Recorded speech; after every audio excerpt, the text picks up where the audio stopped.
आज दिल्ली के जंतर मंतर में 17 सितंबर भगवान विश्वकर्मा की जयंती के अवसर पर सैकड़ों की संख्या में कई कर्मचारी यूनियनों द्वारा एक कार्यक्रम आयोजित किया गया, जिसका उद्देश्य विश्वकर्मा जयंती को राष्ट्रीय श्रम दिवस के रूप में घोषित करने को लेकर केंद्र से मांग की गई। इस कार्यक्रम में 100 से अधिक यूनियनों का समर्थन मिला। इस कार्यक्रम के माध्यम से प्रधानमंत्री नरेंद्र मोदी के जन्मदिन और भगवान विश्वकर्मा की जयंती पर साझा संदेश केंद्र को दिया गया। विश्वकर्मा जी की जयंती है और भारतीय मजदूर संघ ने हमेशा 17 सितंबर को भगवान विश्वकर्मा जी की जयंती एक रूपता पूरे देश में आए, इसलिए 17 सितंबर को भगवान विश्वकर्मा जी की जयंती मनाई जाए।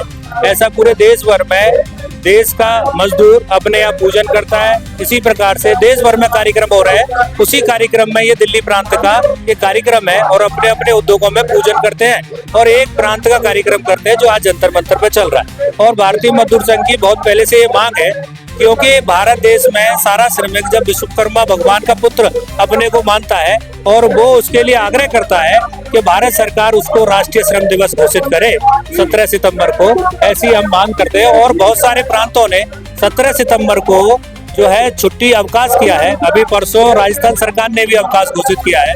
ऐसे उत्तर प्रदेश सरकार का जो है अवकाश घोषित है, क्योंकि मजदूर उस दिन पूजन करता है। ऐसे ही हमारा दिल्ली सरकार और भारत सरकार से आग्रह है कि उस दिन आप अवकाश घोषित करें और इसको राष्ट्रीय श्रम दिवस के रूप में मान्यता दें।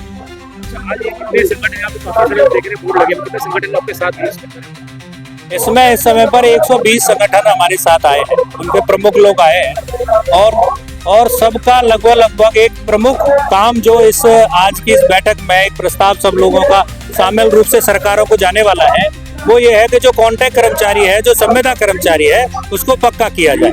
और अगर आपको कोई रेफरेंस चाहिए तो हरियाणा सरकार ने अभी 5 साल जो काम कर रहे थे उन सभी कॉन्ट्रैक्ट कर्मचारियों को एक सेवा सुनिश्चितता बिल लाके उनको स्थायी नौकरी दी है 1,20,000 लोगों को।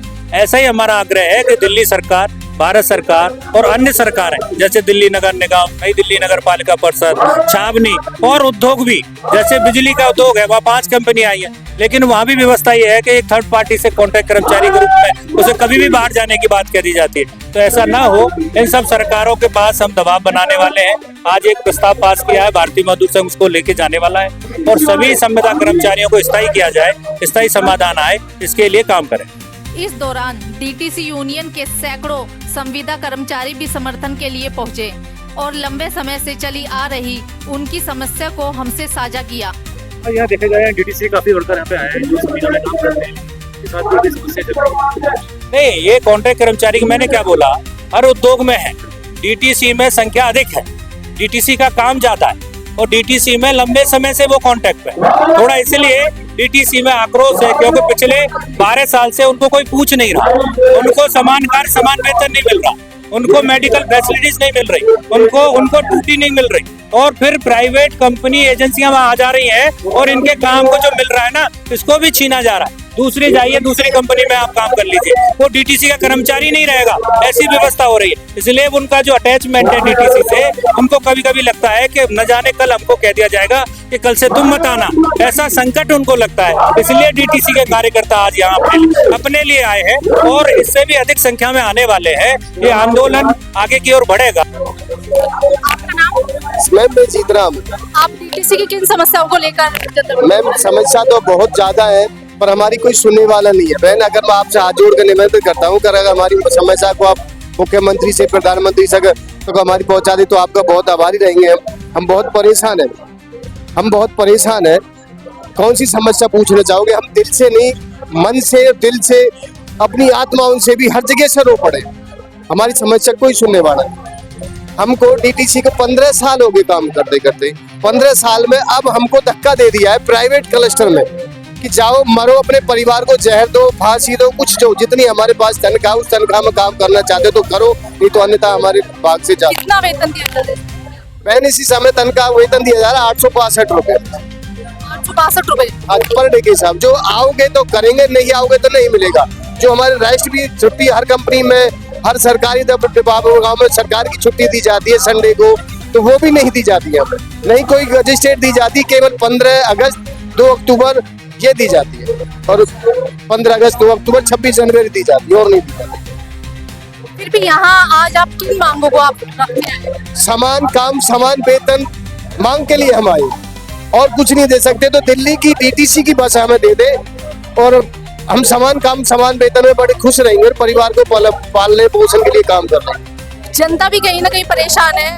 ड्राइवर जो डीटीसी के ड्राइवर हैं, पब्लिक सड़कों पे खड़ी रह जाती है, बसें नहीं रोकी जाती है, उसका क्या कारण? यदि वो पॉइंट की बात है, हम आपको ये बताते हैं कि डीटीसी की नजर में दिल्ली की जो जनता है उनकी नजर में बस है डीटीसी की। बहन वो दिल्ली की जनता ये नहीं पाती है बस कौन सी है, प्राइवेट है, क्लस्टर की है, टिम्स की है, उसमें दिल्ली सरकार लेगा होता है, टिम्स लेगा होता है, संतरी कलर की होती है, वो प्राइवेट है, उनको तनख्वाह दी जाती है किलोमीटर की स्कीम पर। आप जितने किलोमीटर चलाओगे, एक चक्कर होगा तो एक चक्कर के पैसे मिलेंगे, दो होगा तो दो मिलेंगे। अब 8 घंटे में वो जनता को बैठाए, उतारे बैठाए, प्राइवेट ड्राइवर किलोमीटर की स्कीम भगाएंगे आएंगे, चक्कर मारने से मतलब है। जनता जाए मत जाए, रोको मत रोको से मतलब है। किलोमीटर की वजह से बसें नहीं रोकी जाती। हाँ जी बहन, किलोमीटर की स्कीम की वजह से रोका जा रहा है, जनता इसी वजह से परेशान है। जो डीटीसी का ड्राइवर वो झाड़ी पे ड्राइवर है और वो जनता को बिल्कुल शांतिपूर्वक बैठाता है। विकलांग हो, मेरी बहन बेटी हो दिल्ली की या बुजुर्ग हो, उनको बिल्कुल शांतिपूर्वक बैठाता है, चढ़ाता है, शांतिपूर्वक उतारता है। वो दिल्ली का ड्राइवर होगा, उसको पहचान कर लेना वो होगा। जो टिम्स और क्लस्टर का होगा वो भगा वो जनता से कोई मतलब नहीं होता। उन पे चाहे 8 घंटे में जितनी चलाएगी उतनी दाढ़ी मिलेगी। डीटीसी के ड्राइवर तो केवल अपने 862 रुपए में संतुष्ट है। कुत्ते की तरह कुत्ते को कुटूक डाल देते हैं, वो खा के बेचारा वहीं पड़े रहता है घर के दरवाजे। ऐसे ये कर्मचारी है कॉन्ट्रैक्ट के, ये बेचारे 800 रुपए में 862 रुपए में खा के वहीं पड़े रहते हैं। लोगों की गालियां सुनते हैं, डैमेज बढ़ते हैं, पुलिस चालान बढ़ते हैं। जो कंप्लेंट करती है, कंप्लेंट होती है क्लस्टर बस की, भुगत रहे बेचारे डीटीसी के ड्राइवर। अब तो बीजेपी की सरकार आ चुकी है कि अब भी कोई बदलाव नहीं किया जा रहा है? हाँ बहन, बदलाव क्यों नहीं किया जाएगा? उनकी जेब भर की, पैसे आ गए, कंपनियां उन्हें पैसे दे रही है, वो पैसे से मतलब जनता से मतलब थोड़ी है।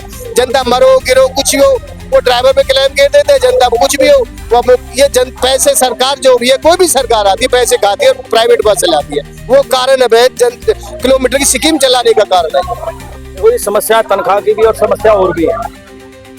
समस्या सबसे बड़ी समस्या तो फिलहाल ये आ रही है जो हमें प्राइवेट में भेजा जा रहा है ड्राइवरों को, और प्राइवेट वाले हमारे पे इतना दबाव बनाते हैं कि आप चाहे 12 घंटे में ड्यूटी ओके करो, चाहे 16 घंटे में, चाहे 14 घंटे में, आपको ओके करनी पड़ेगी। दिल्ली के अंदर इतनी भागम भाग में जो एक्सीडेंट हो रहे हैं, इसका मुद्दा सिर्फ किलोमीटर स्कीम चलाना। कैसे? वो ऐसे कि जब वो ड्राइवर ड्यूटी पे चढ़ता है उस पर इतना दबाव बना दिया जाता है कि तुझे ड्यूटी ओके करके आनी है, नहीं तो अगला कॉन्ट्रैक्ट तेरा रिन्यू नहीं होगा। वो भागम भाग में रहेगा। भागम भाग में आपको पता जल्दबाजी में दिल्ली शहर में, इतने बड़े शहर में, भीड़ भाड़ इलाके में एक्सीडेंट होंगे नहीं होंगे। कितने चक्कर लगाए? किसी ड्यूटी में 2 चक्कर है, किसी में 3 है, किसी में 2 है, किसी बड़ी बड़ी ड्यूटी है तो उसमें 1 भी है। लेकिन ड्यूटी ओके होती नहीं है, लेकिन डीएम वगैरह दबाव बनाते हैं, इस दबाव पे ड्राइवरों से एक्सीडेंट होते हैं। और दूसरी बात, दिल्ली में ये कॉन्ट्रैक्ट, ये किलोमीटर की स्कीम होनी नहीं चाहिए। अगर ये कहते हैं ना दिल्ली में एक्सीडेंट घटाओ घटाओ घटाओ, अरे एक्सीडेंट करवाने वाली तो सरकार है। इनकी नई गाड़ियां जो आई हैं वो 95% पे चार्ज करके देते हैं हमारे को। अगर सिंगल ओके ड्यूटी भी करते हैं तो कोई गाड़ी ओके नहीं कर पाती है। हर इनके अलग अलग रूल हैं। किसी डिपो में रूल है कि 1 चक्कर पूरा होता है, 1 आधा होता है। ये जो क्लस्टर की आई है ये दोनों चक्कर पूरे मारे हैं, जो कि इनकी गाड़ियां कर नहीं पा रही। बैटरी परसेंटेज नहीं होती है, ये उसके बदले में ड्राइवर को बोलते हैं गाड़ी जहाँ खड़ी हो रही है 20% पे आते ही अपनी गाड़ियों को साइड पे लगवा देते हैं और दूसरी गाड़ी बेच के रिप्लेस करवाते हैं कि आप इस गाड़ी से ड्यूटी को ओके करो। डीटीसी में क्लस्टर और डीटीसी में ये है कि अभी तो डीटीसी के पास करंटली जो गाड़ियां हैं वो रनिंग कंडीशन ठीक है, उनमें कोई दिक्कत नहीं, सीएनजी वाली है। तो ये इलेक्ट्रिक आई है जो कि डीटीसी की नहीं, प्राइवेट में है, लोगो सिर्फ डीटीसी का है, ड्राइवर वो प्राइवेट कंपनी का, कंडक्टर सिर्फ डीटीसी का है। ये तो पब्लिक को भी बेवकूफ बनाने वाली बात है जिनको नहीं पता। ठीक है जी, ये अपने अपने रेशो रखते हैं इनको, कोई इनकी बैटरी परसेंटेज का इनको पता है कि कितनी गाड़ी चल सकती है हमारी। 1 चक्कर पूरा मारते हैं, 1 चक्कर आधा करते हैं। इन्होंने एवरेज बना रखी है 100, 110, 105 की। लेकिन अब ये जो नई गाड़ी जो कंपनी आई है सिर्फ मोबिलिटी, इनकी गाड़ियों की परसेंटेज बिल्कुल नहीं है। ये 1 चक्कर लगाने के बाद में 40-40% गैस खा जाती है, 45-45% गैस खा जाती है, जो दूसरा चक्कर किसी भी हालत में कंपलसरी नहीं है। हमें फर्क ये पड़ता है कि जब तक इनकी गाड़ी नहीं आएगी हम पैसेंजर को कहाँ बिठाएंगे। क्लस्टर की टिकट डीटीसी में वैलिड नहीं है, तो डीटी इस वक्त जो अंडर डीटीसी के रूप में गाड़ी चल रही है, तो लोगो डीटीसी का है, कंडक्टर डीटीसी का है, वो गाड़ियां सड़कों में ज्यादा हैं। क्लस्टर अभी कुछ आई हैं, तो जो आई हैं उनके लिए हम सवारी को कैसे कन्वर्ट करेंगे, कैसे बैठाएंगे। 4500 से 5000 के बीच में डीटीसी के अपने हैं 3,500 परमानेंट। हाँ जी। तो संविधान के कर्मचारी को क्या दिक्कतें आ रही हैं? संविधान के कर्मचारी को जी दिक्कत ये भूखा मर रहा, भूखे मर रहे हैं। क्या वेतन कर रहे हैं? 862 रुपए पर डे के हिसाब से ड्राइवर को। हाँ जी, कंडक्टर को भी इतने मिलते हैं। इसमें हमारा डीटीसी का है कि नहीं, डीटीसी का ड्राइवर भी डीटीसी का, वो भी अनुबंध पे ही है और ड्राइवर भी अनुबंध पे ही है। हाँ जी, लेकिन 862 में इसमें भी हमारे को कोई रेस्ट नहीं दिया जाता। हमारे रेस्ट जरूर लगा रखे हैं, किसी का संडे का, किसी का मंडे का, लेकिन वो हमारी सैलरी में से कटता है, वो पे रेस्ट नहीं है। जो क्लस्टर का है उसका वेतन क्या है? क्लस्टर का वेतन जो आप अपने ड्राइवर को दे रहे हो 29,000 कुछ रुपए दे रहे हैं, और हमारे को डीटीसी ने क्लस्टर में भेजा 22,411 रुपए। 1 किलोमीटर स्कीम बंद नहीं होगी दिल्ली के अंदर, और ड्राइवर को ये नहीं कहा दिया जाएगा हर स्टैंड पे गाड़ी रोको, आपका एक चक्कर लगता है 8 घंटे में 1 लगाओ, 2 लगते हैं 2 लगाओ, हर स्टैंड पे सवारी लो और उतारो, एक्सीडेंट अपने आप 0 आ जाएंगे। क्या सरकार से कुछ उम्मीदें रखते हो आप नहीं से? उम्मीदें तो सर हमने बहुत रखी थी जब सरकार ही आई है, कि सचदेव जी ने भी कहा था, अखबार में निकाला था, अगर हमारी सरकार आएगी तो सबसे पहले हम पक्का करेंगे। हमारा तो काफी साल से नहीं हुआ, वही बढ़ते हैं। मैं साल में 5 रुपए बढ़ा दिए या 7 रुपए बढ़ा दिए, ऐसे बढ़ाते हैं। सामान्य वेतन जब सुप्रीम कोर्ट ने लागू कर दिया तो दिल्ली सरकार को उसको इम्प्लीमेंट लागू करने में क्या दिक्कत है? कोर्ट ने यहाँ तक कहा था अगर तुम समान पक्के नहीं कर सकते कोई बात नहीं, पक्के मत करो, लेकिन समान काम समान वेतन, एक कर्मचारी पक्का उसी काम को कर रहा है, उसको 70,000 रुपए दिए जा रहे हैं। एक कॉन्ट्रैक्ट का कर्मचारी उसी काम को कर रहा है, उसको 22,411 रुपए दिए जा रहे हैं। जब मेहनत बराबर की है तो पैसा भी बराबर का होना चाहिए, ताकि हमारे बच्चे भी अच्छा पढ़ सकें और लिख सकें।